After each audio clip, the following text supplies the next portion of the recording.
In today's episode, we'll explore how incorporating colorful, polyphenol-rich vegetables and fruits into our diets can support brain health and discuss the science behind how these foods may help mitigate inflammation, support vascular health, and contribute to your cognitive resilience.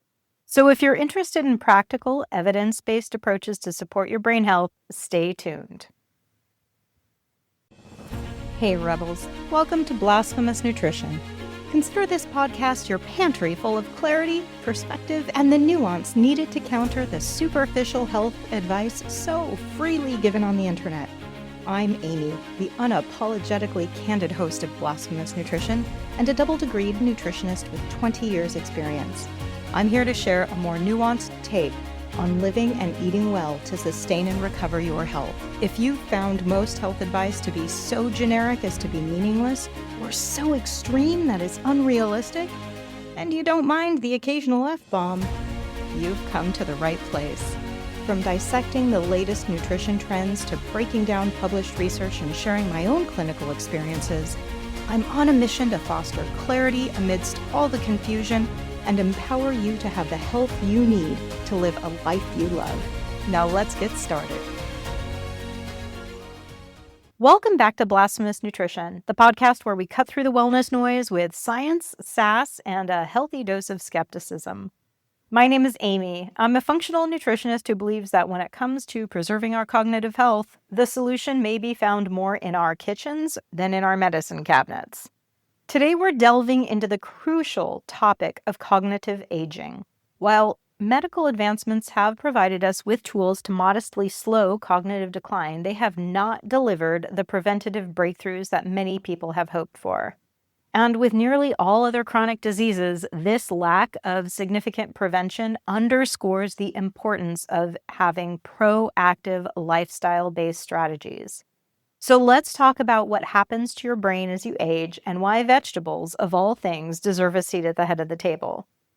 When we think of memory loss or mental decline, we typically think that it's something that we don't really need to worry about until we're in our 70s or 80s, but data suggests otherwise. Studies indicate that changes in memory and processing speed can begin as early as your 40s. That's not a scare tactic. It is actually what researchers are observing. But here's the problem. Most people don't notice these shifts until they're really frustrating and disruptive to our daily life. And even then, they tend to be dismissed as stress, being too busy, or just aging. Meanwhile, the problems that drive these changes, oxidative stress, mitochondrial decline, vascular stiffness, and inflammation, have been quietly building for years, and they remain unchanged. Speaking of vascular stiffness, that is a clue that heart health and brain health are deeply intertwined. Your brain ultimately is only going to be as good as your blood flow. So if your cardiovascular system is stiff and clogged or inflamed, your brain is underfueled. Full stop. You can meditate all you want. You can take the latest nootropic of the month. But if your blood vessels are too rigid to deliver oxygen and nutrients to your frontal lobe, you're not going to be able to biohack your way out of that. Here's the thing. Our brain doesn't have the capability of storing energy. So it needs a constant, high-quality delivery system, and that's where our vegetables come in. Leafy greens and beets boost nitric oxide production and help our blood vessels relax, allowing this free-flowing highway of blood to nourish our brain. Cruciferous veggies lower vascular inflammation and oxidative stress, keeping that blood-based highway really well maintained.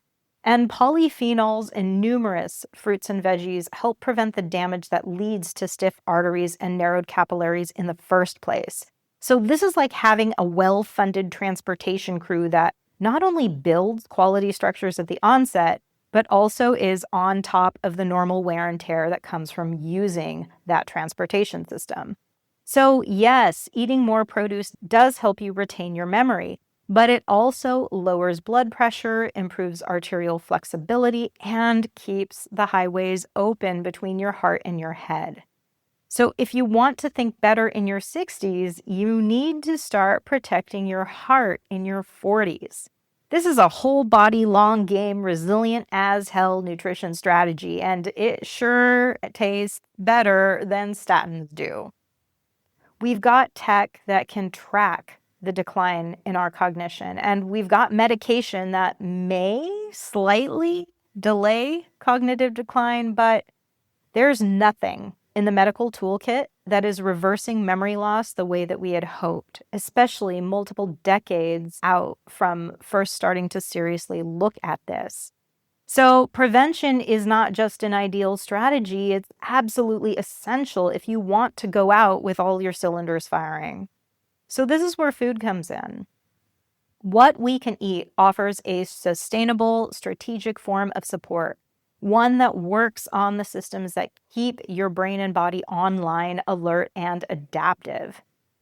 So let's talk about what's happening under the hood that is contributing to cognitive decline. The first thing is oxidative damage. Our brain uses 20% of the entire body's oxygen supply, which is kind of astonishing when you think about it, because the brain is a pretty small organ, but it uses a massive amount of oxygen. It's a high demand, and that high demand for oxygen inevitably creates free radicals. These are unstable little molecules that, when produced in excess, damage brain cells, neurons, as well as the protective myelin sheath that helps brain signals fire smoothly. Oxidation is a normal process. There's no way around it. It's a byproduct of oxygen use, and it's not usually a big deal for most of us until we hit about midlife. In your younger years, your body keeps that oxidative damage in check with our innate homegrown antioxidants created by our very own body. But as we age, these antioxidant repair systems get sluggish, and the free radicals then start to dominate and outnumber or outpace our body's ability to combat them. This is called oxidative stress. It's one of the earliest contributors to cognitive decline. But plants bring in antioxidants like anthocyanins, flavonoids, and carotenoids that do two jobs. One, they mop up free radicals, and two, they actually activate your body's own innate antioxidant defenses. Vegetables help keep your cells responding better under pressure by supporting a balanced inflammatory response and giving your body backup security guards to combat oxidative stress.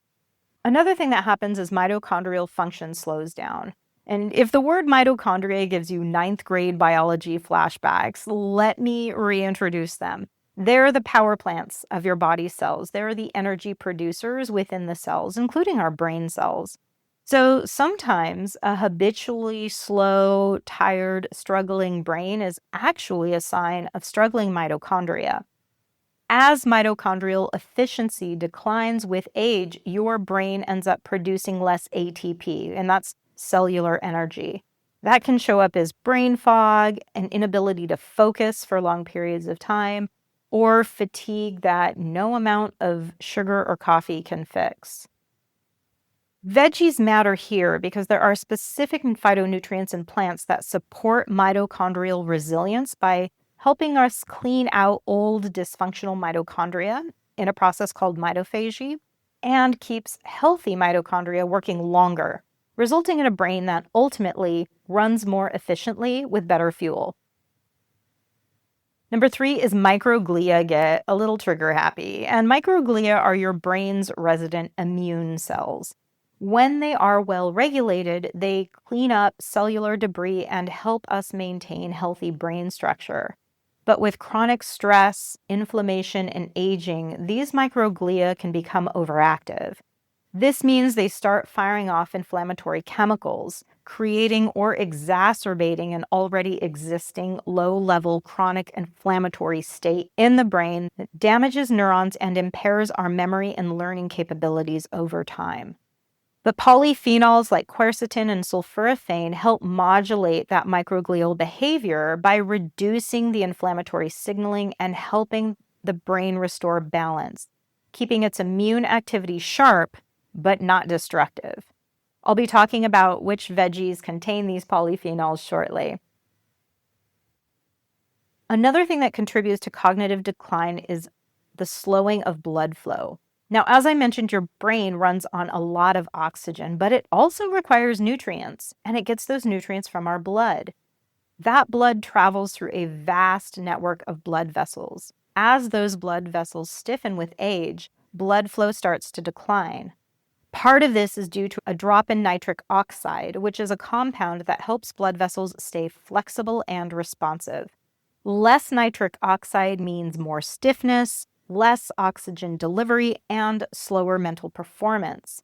The same oxidative stress that stiffens our arteries also inhibits blood supply to the hippocampus. So if you want mental clarity, you got to start with circulation. Consuming a high-produce diet and moving your body regularly and often is the best way to achieve this. Beets, arugula, spinach, and other nitrate-rich veggies naturally boost nitric oxide production. Other plants help protect the vessel lining from oxidative damage, improving your circulation to brain regions that are crucial for memory, focus, and mood regulation.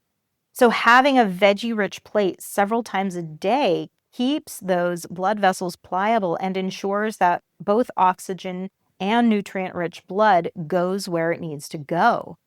But those nitrate-rich veggies like beets and arugula aren't just good for our brain. Because they support the vascular system and improve blood flow, they also are crucial to keeping blood pressure well managed and supplying nutrient-rich blood to the heart. Like nearly all chronic disease, cognitive decline isn't just a bad case of luck or simply genetics. It's the natural outcome of systems in the body that get less efficient over time. So the strategies that we have at our disposal to support those systems can make a huge difference. Everybody knows vegetables are healthy, but they're also chemically active. They supply the raw materials and signaling compounds that help your brain repair damage, maintain adequate energy, regulate inflammation, and keep that nutrient-rich blood flowing where it's needed. Having a high-produce diet does not necessitate becoming vegetarian or having a salad at every single meal, but you do likely need to have more consistent produce in your diet more often. And I'm willing to bet you probably could use a little more color on your plate, as well as a little more gobsmacking awe for how fucking cool food can be in preserving your health. And that's why I'm here. So you're probably wanting to know at this point, what plant compounds actually move the needle? Where are they found? And how do you get them into your diet without turning what you eat into a second full-time job? First, let's talk about color. Eating the rainbow has become a meaningless cliche thanks to Skittles commercials, but if you take it seriously, it really is a simple strategy to effectively make a world of difference in your health, as long as those colors aren't coming from candy. Using a multitude of colors at your meals is a strategy grounded in biochemistry. The very pigments that give vegetables and fruits their blues, reds, purples, oranges, yellows, and greens aren't just pretty. They are super functional and protective. They directly interact with your cells, your blood vessels, your immune system, and yes, your brain.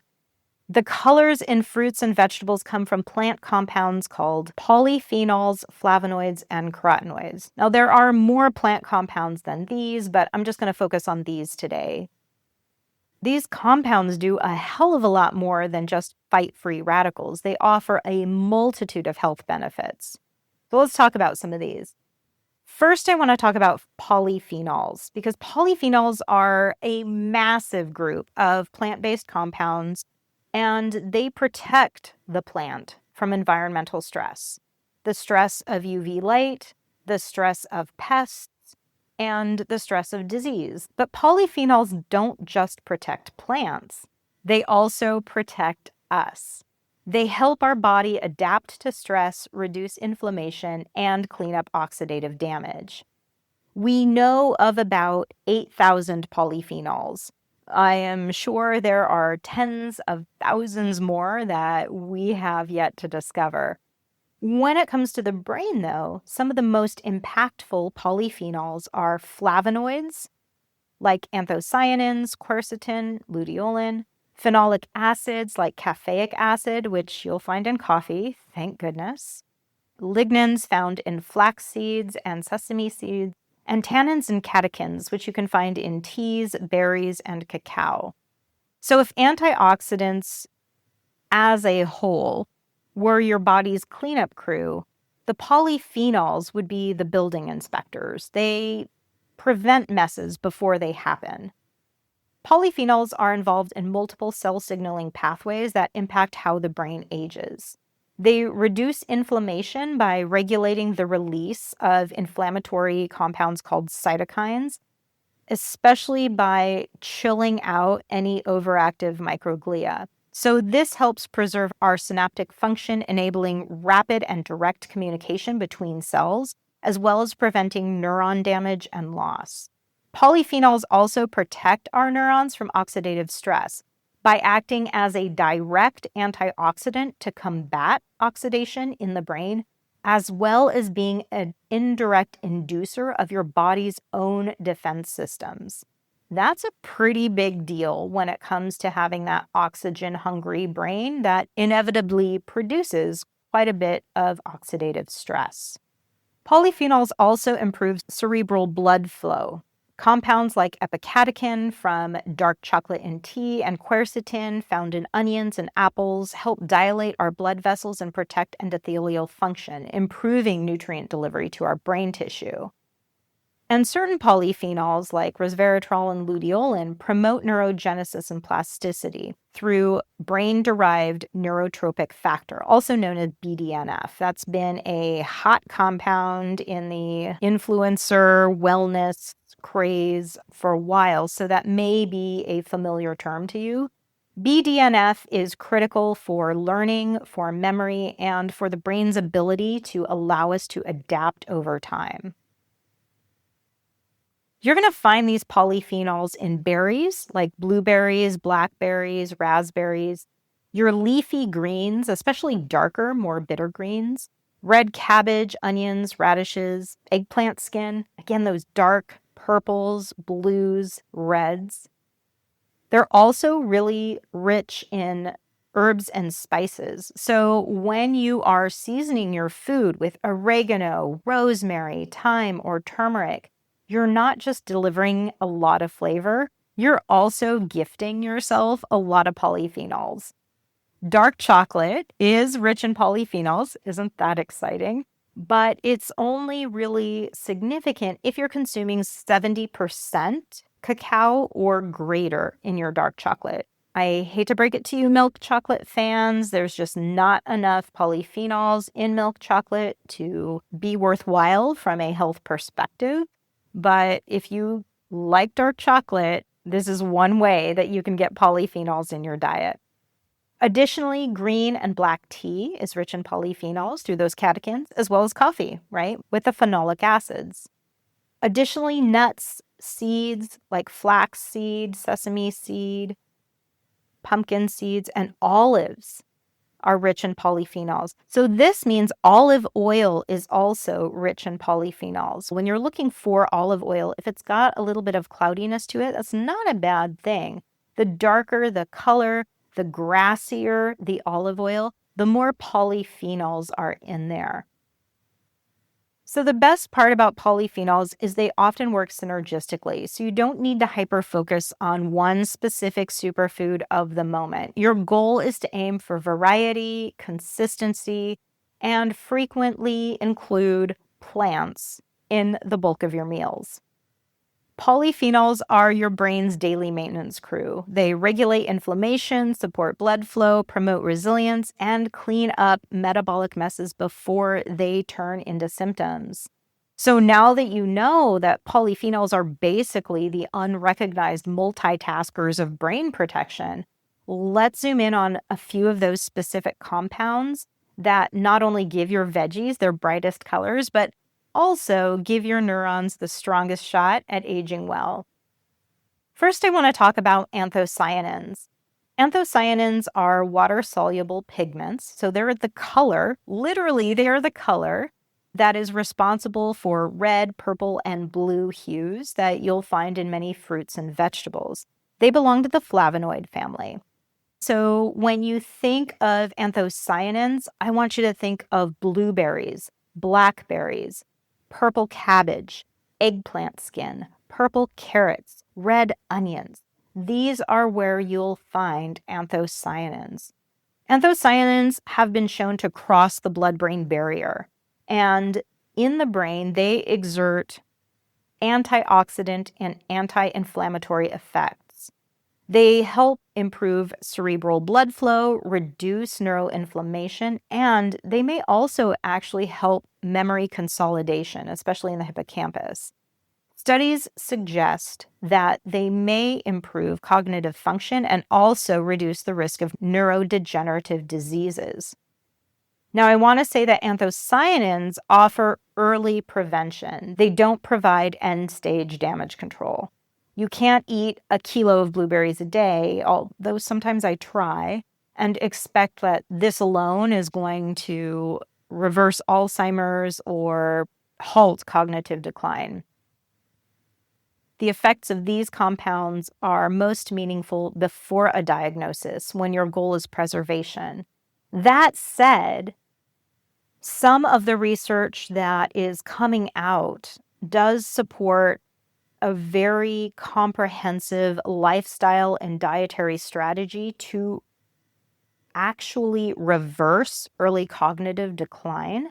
And in those dietary protocols, anthocyanin-rich foods like berries are recommended, which I think is coming from a protection standpoint to slow progression.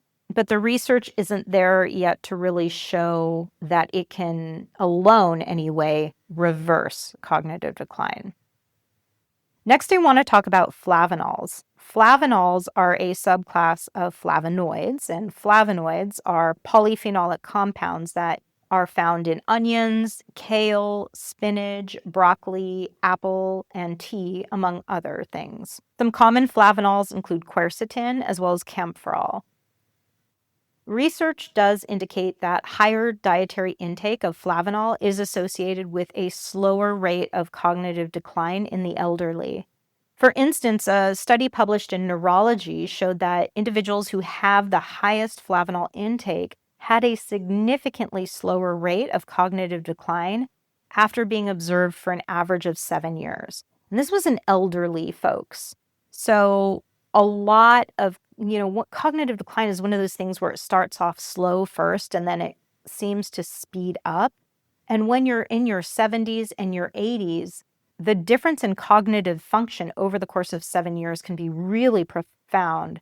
So consuming a diet really rich in green leafy vegetables like that kale, spinach, broccoli, right, as well as onions, having apples, which are high in quercetin, can help slow the speed of cognitive decline as we age. The cool thing is that that study in Neurology didn't use supplements. They were looking at food, and that makes me super duper happy.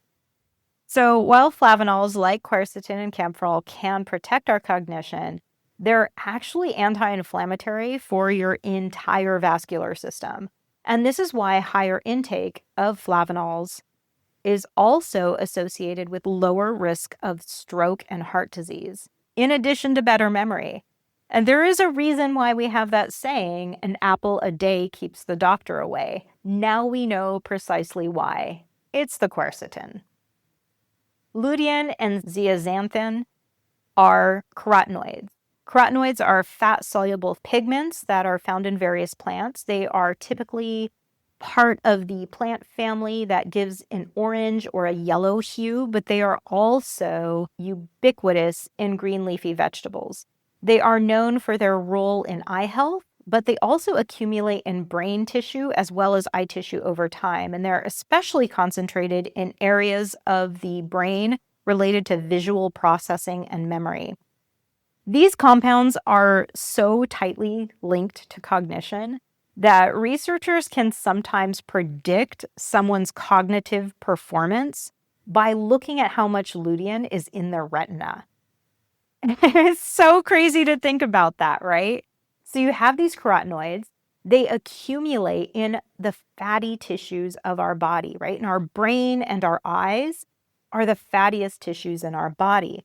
So researchers can look at your freaking eye and then predict whether or not you're going to perform well on a cognitive test. That's just kind of crazy. I mean, what you eat shows up in your brain.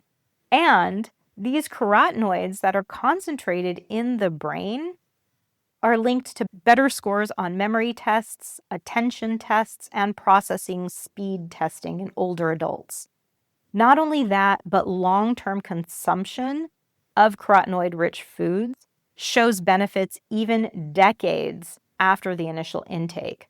That's one of the great things about fat-soluble compounds is they can accumulate in fatty tissue, and because our fatty tissue sticks around for longer, these compounds stay in the body longer. Lutein and zeaxanthin specifically are rich in spinach, kale, corn, peas, and egg yolks. Next, I want to talk about sulforaphane. Sulforaphane is probably one of my favorite antioxidants. It is one of the most hardworking compounds in the vegetable world.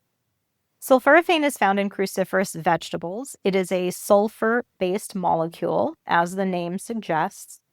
And it's this darling in functional medicine, but it totally deserves the hype. Sulforaphane is a compound that is formed when glucoraphanin, which is found in cruciferous vegetables, is activated by an enzyme also found in those vegetables called myrosinase. Myrosinase gets released when the plant is chopped or chewed, and then it turns that glucoraphanin into sulforaphane. So if you want to make the most of sulforaphane, chop up your cabbage or cauliflower, your broccoli, and let it sit for up to 10 minutes after chopping it up to really let that myrosinase work its magic. Sulforaphane activates NRF2, a critical cellular pathway. And when it's turned on, this pathway signals to your body to produce a whole host of different antioxidants and detoxifying enzymes, like glutathione peroxidase, superoxide dismutase, and NADPH quinone dehydrogenase, also known as NQO1. Some of those you may have heard of before, some of them you may have not, but effectively, these enzymes neutralize oxidative damage. They reduce inflammation in the body, they facilitate detoxification processes throughout the entire body, and protect your neurons from stress-induced dysfunction. So as it relates to the brain, this means less inflammatory signaling from overactive microglia, reduced oxidative stress in the brain, and preservation of our synaptic function as well as our neuronal integrity. Sulforaphane has been shown to actually improve memory and reduce neuroinflammation in animal studies of Alzheimer's disease. In humans, it's been studied for its potential role in improving cognition as well as reducing oxidative markers after a brain injury or for those who have neurodevelopmental disorders. There is promise in that human research, but there isn't really a lot of it out there to fully say, absolutely yes, unequivocally, this is going to happen. But it looks fairly promising. So the broccoli hype is deserved. It contains sulforaphane that turns on your internal cleanup crew. It's inexpensive and easily available, which makes it an essential on your grocery list. That said, if, like George Bush Sr., you don't like broccoli, you can get sulforaphane in other cruciferous vegetables like cabbage, cauliflower, bok choy, arugula, mustard greens, watercress, turnip greens, kale, and broccoli sprouts. Broccoli sprouts are a bit milder than broccoli, and honestly, they're kind of the MVP. They can have up to 50 times more glucoraphanin than mature broccoli does. So if you ever find broccoli sprouts in the grocery store, grab them, throw them in your salad, throw them in your sandwich, because they are pretty potent and powerful.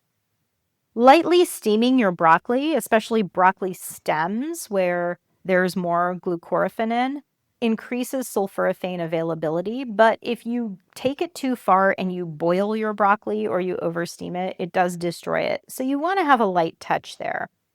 That said, adding a pinch of mustard seed powder to cooked broccoli can help reactivate sulforaphane formation. And that's because mustard seed powder contains myrocyanase, that enzyme that facilitates the transformation of glucoraphanin into sulforaphane. So there's no need to supplement here. Just chop, chew, maybe throw some mustard on your roasted kale, your cabbage, your cauliflower, your broccoli. Call it good. Sulforaphane is awesome to support detoxification, defense, and repair of the brain. It's one of the clearest examples we have of how vegetables activate resilience pathways that protect us against long-term cognitive decline. So if you want to keep your brain sharp, don't skip the crucifers. Just don't boil the hell out of them. So all of these different compounds support brain health through various mechanisms. They supply antioxidant activity, which neutralizes those free radicals and reduces oxidative stress that damages brain cells. If your antioxidant defense systems are lagging, which generally tends to happen as we age, free radicals start damaging our brain cells, our mitochondria, even our DNA, impacting our recall, our mood stability, or just kind of making you feel a bit off. Polyphenols like quercetin, curcumin, and resveratrol not only mop up free radicals, they help your body make more of its own antioxidant defense systems.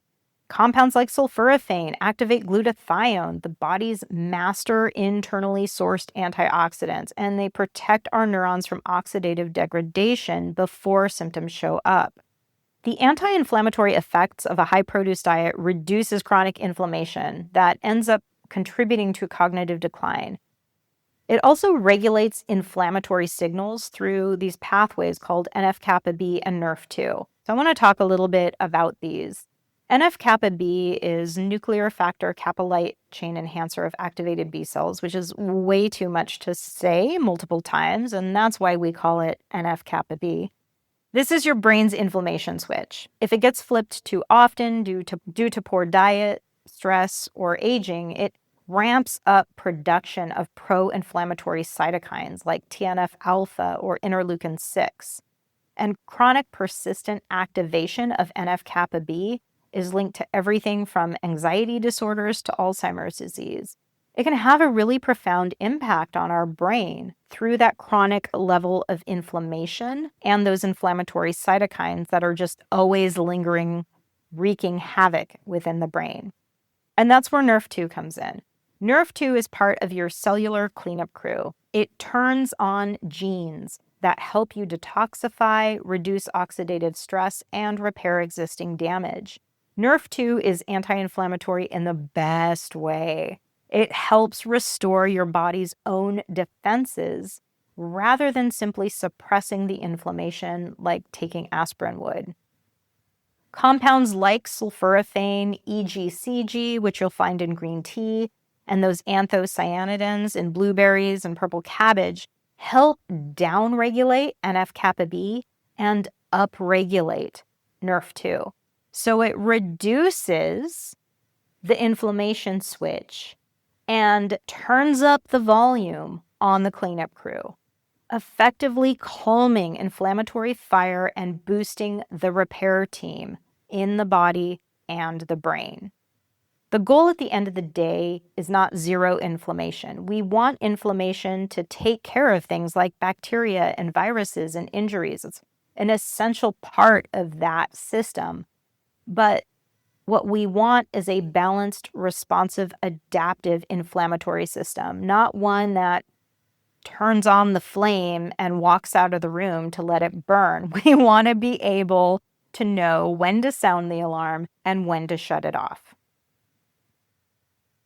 Veggies also enhance our cerebral blood flow. They improve the delivery of oxygen and nutrients to the brain, right? Blood flow is everything because remember, your brain doesn't store energy. It needs that constant supply of oxygen and glucose to function. So if blood flow drops, so does your cognitive clarity. Over time, our vessel walls will stiffen, nitric oxide production declines, and the ability to deliver nutrient-rich blood to key areas like the prefrontal cortex and hippocampus suffers, causing difficulty in making decisions, difficulty in establishing memory, and increased mental fatigue. Our nitrate-rich vegetables like beets, arugula, and spinach naturally boost nitric oxide production. This helps blood vessels relax. It improves circulation to the brain, to the heart, to other organs in the body. And that's exactly what we need and what we want. Vegetables also support neuroplasticity. Neuroplasticity is your brain's ability to adapt, to rewire, and grow. It's what helps you learn new things, recover from emotional setbacks, and build new habits, even in your 60s and your 70s. But neuroplasticity takes work, and it takes a lot of fuel. Having chronic inflammation, poor circulation, and nutrient deficiencies will all get in the way. So one of the things that many of my clients have talked about over the years who have family members or loved ones experiencing cognitive decline is they'll talk about, in hindsight, they see that the adaptability of their loved one became more diminished. They get a little bit more stuck, more rigid as they age. And people who previously were very curious, very exploratory, always willing to try new things, like that curiosity and that verve started to dim a little bit. And it really isn't until a couple of decades later that they could look back and say, oh, yeah, that was kind of really where it started. So when we're struggling with neuroplasticity, it makes learning anything really difficult and over time impossible, right? So many people who feel stuck or they're forgetful, they're really struggling to integrate new information, or who become mentally rigid as they age, it may be a sign of that diminished neuroplasticity. Now, of course, there's personality types that are mentally rigid forever and ever, right? Or people who have a tendency to just get stuck in a certain pattern. That's not what I'm talking about. I'm talking about individuals who weren't like this before, and then at some point in time around or after midlife started to change, right? Like seeing these personality changes happen before it becomes a very overt, clear case of cognitive decline. Flavonoids and carotenoids help support brain-derived neurotrophic factor, also known as BDNF. And this protein acts like Miracle-Gro for your neurons. It also reduces the oxidative damage that blocks synaptic growth. We used to think that the brain was only malleable and adaptable and grew in childhood, but now we know that the brain can grow new neurons and adapt throughout the entire lifespan, but only if we take care of it. Neuroplasticity is not limited to children, nor is it something that we can take for granted. It's something that we're born with, that we start off having a lot of, but unless we take care of our brain, we will definitely lose that ability as we age. Vegetables and fruits also support the blood-brain barrier. Your blood-brain barrier is like security detail for your central nervous system. It decides who gets in the brain and who stays the hell out. When it's working well, it'll keep toxins, pathogens, and excess inflammatory molecules in check. But if it's compromised, if it's a little bit loose, if there are gaping holes in it, which is probably hyperbolic and not literal, garbage gets through. The blood-brain barrier can be compromised through aging, through high levels of stress or chronic stress, through blood sugar swings, as well as chronic inflammation. And your neurons ultimately will pay the price if your blood-brain barrier is not in tip-top shape. And this is where our anthocyanins and flavonols come in, because they help maintain the structural integrity of the blood-brain barrier by reinforcing the tight junction proteins that hold it together.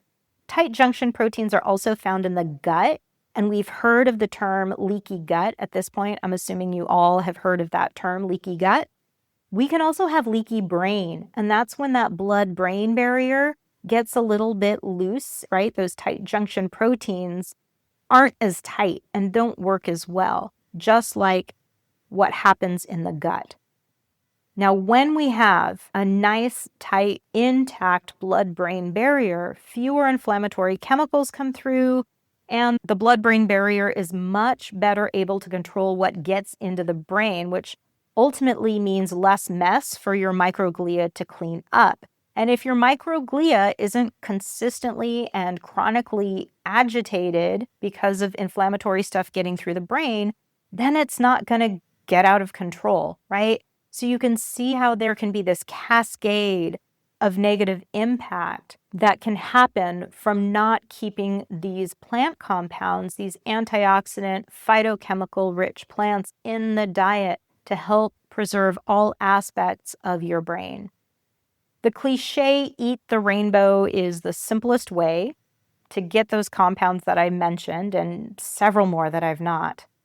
When you're thinking of the rainbow, think of purple, blue, green, yellow, orange, red, but also white. So have some nice little poofy clouds at the bottom of your rainbow so that white, quercetin-rich and sulfur compound foods like onions, garlic, cauliflower, mushrooms also get onto your plate. Okay, so I've made this case that vegetables are essential biochemical support for your brain. But the real problem isn't knowing this information or not knowing this information. The real problem is actually doing what needs to be done. Getting those vegetables on your plate in your real life with your real schedule and maybe real burnout and maybe a real hatred of kale. So let's look into what brain-supportive vegetable intake actually looks like and how to make it work without turning your kitchen into like some kind of food prep monastery. The first thing that I want you to do is forget about trying to get every single color every day. That is crazy talk. No one's got time for that. Instead, what I want you to think of is diversity across the week, not this perfect Pinterest plate on Tuesday. Think of your dark leafy greens like spinach and Swiss chard as your vascular insurance. They contain magnesium and potassium and those nitrates that don't just lower your blood pressure, they prevent the kind of vascular damage that shows up later as memory loss. So they should be a part of your diet every day if you are aiming for maximal protection. Put something green in your mouth every single day. You also want to really hunt down those dark purple and deep red vegetables and fruits. Add berries to your morning yogurt, throw some frozen blueberries in your smoothies, and you're set. I basically have a rule. If I'm at the grocery store and I see something that has anthocyanins in it, whether it's purple carrots, purple cauliflower has come up, which is super freaking cool. Purple cabbage, berries, I put it in my cart. Purple is, for me anyway, one of the hardest to find with regards to variety and diversity in the grocery store. So when I see it, I grab it, and then if it's in the house, I'm going to eat it.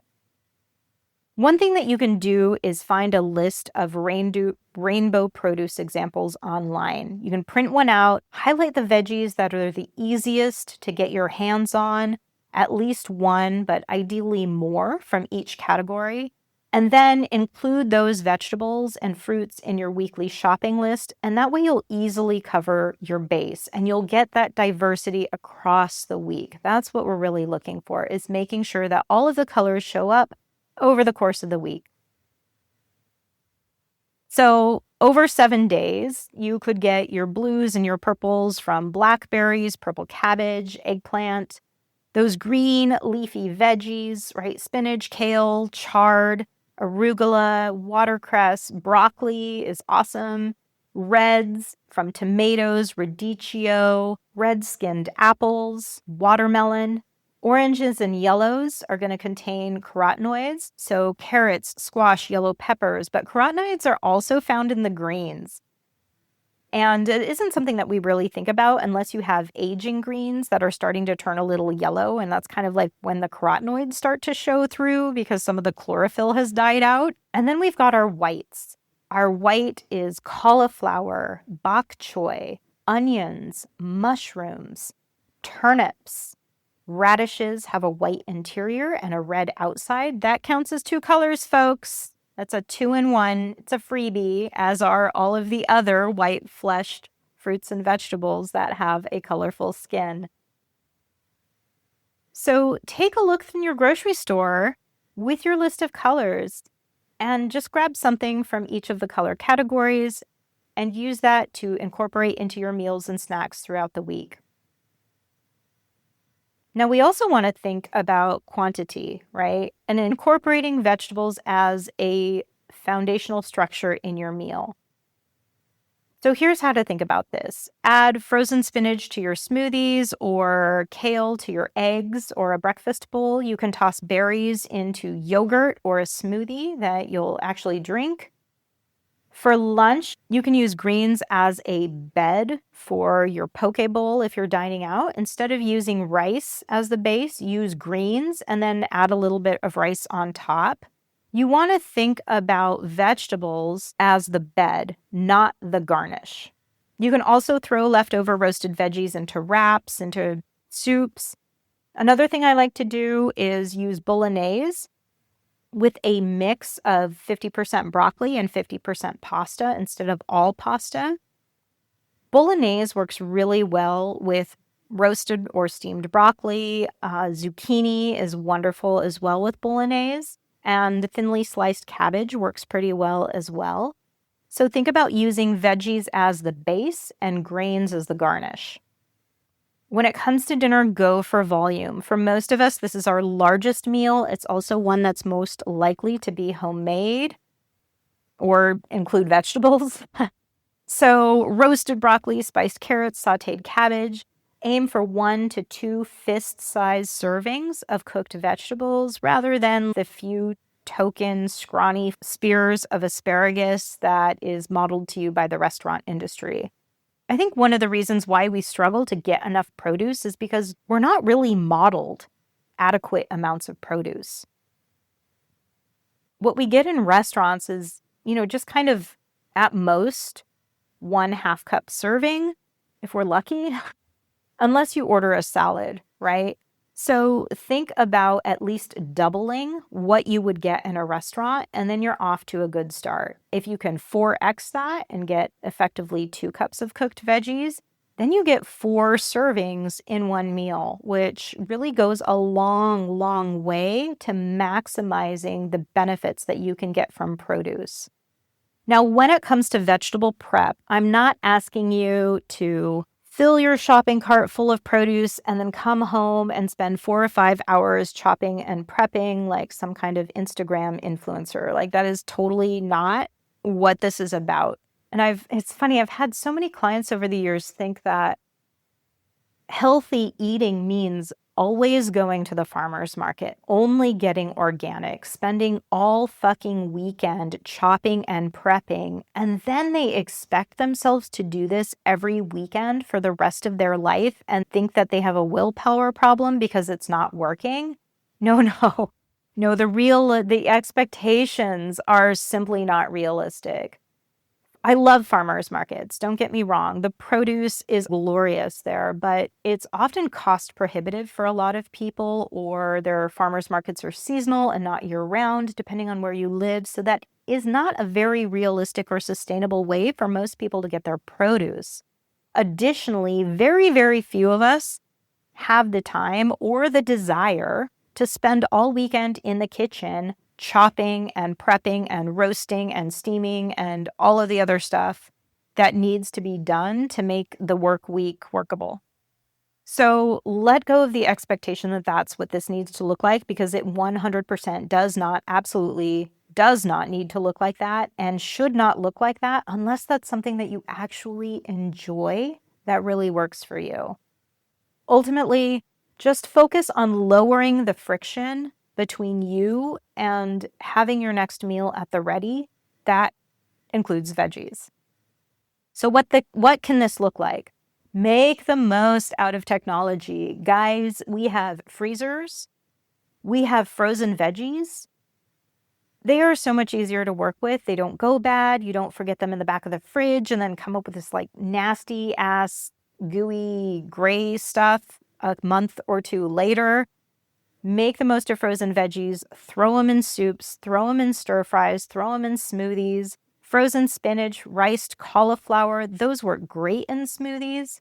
Zucchini, carrots also work wonderfully in smoothies. Frozen green beans are very rich in several antioxidants and folate, which is awesome. They're readily available frozen.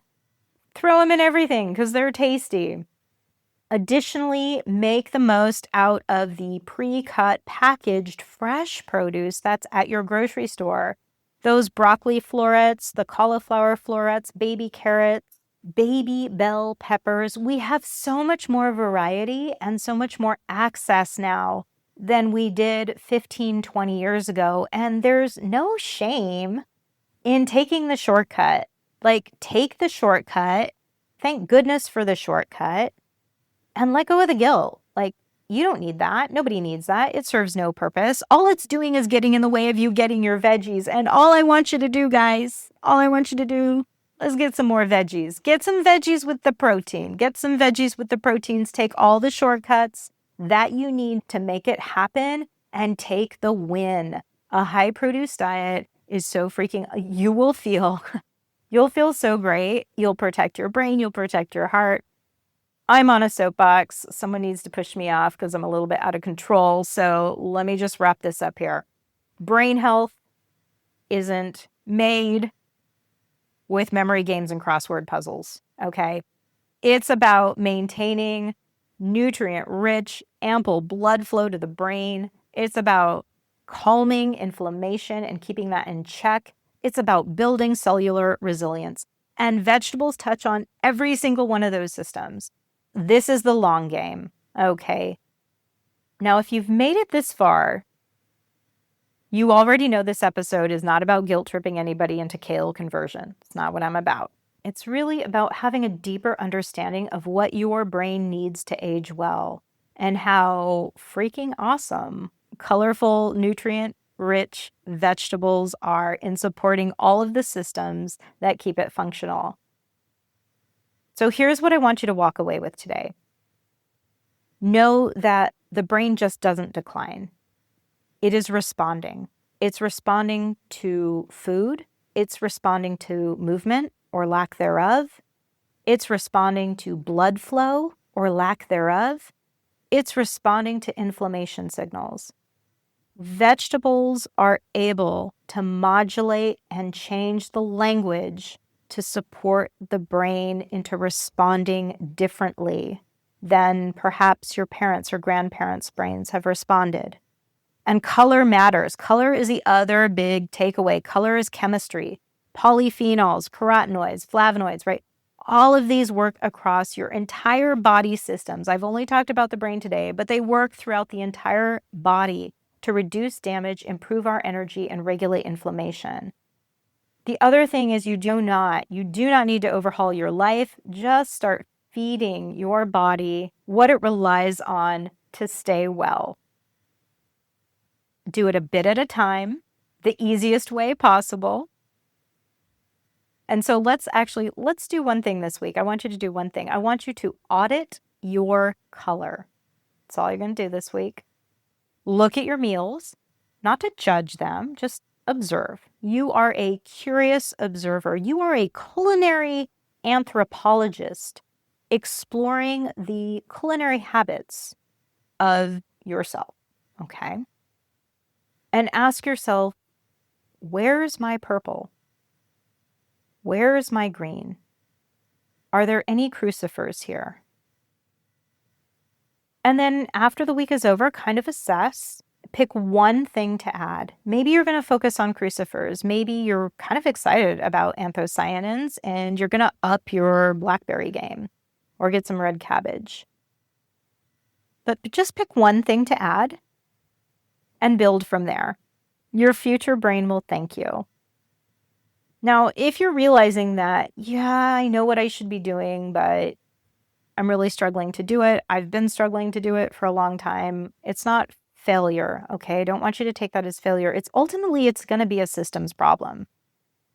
Setting the systems in place to make this easier isn't always intuitive. And that's where coaching and practitioner support come in. If you're ready for that level of help, you know where to find me. You can find a link in the show notes to reach out to me. You'll also find a link to my Substack, where you can get all of the research that went into producing this episode if you want to dig into the gold yourself. Next week, I'm going to be talking about CGMs, the hottest trend of the year when it comes to biohacking, and my personal take on the matter. But until then, stay salty, stay curious, and I will see you next time.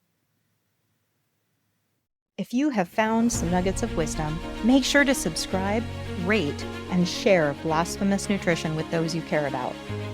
As you navigate the labyrinth of health advice out there, remember, health is a journey, not a dietary dictatorship. Stay skeptical, stay daring, and challenge the norms that no longer serve you. If you've got burning questions or want to share your own flavor of rebellion, slide into my DMs. Your stories fuel me, and I love hearing them. Thanks again for tuning into Blasphemous Nutrition. Until next time, this is Aimee signing off, reminding you that truth is nuanced, and any dish can be made better with a little bit of sass.